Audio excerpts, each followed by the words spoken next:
सर्वदुष्टप्रहृष्टानां सर्वेषां सर्ववाक्सिद्धचक्षुर्मुखगतिर्जिह्वा स्तम्भनं कुरु कुरु शीघ्रं वश्यम् ऐं ग्लौं धग धग धग धग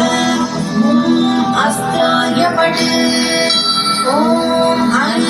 ह्रीं श्रीं ऐं ग्लौं ऐं नमो भगवती वातालि वातालि वाराहि वाराहि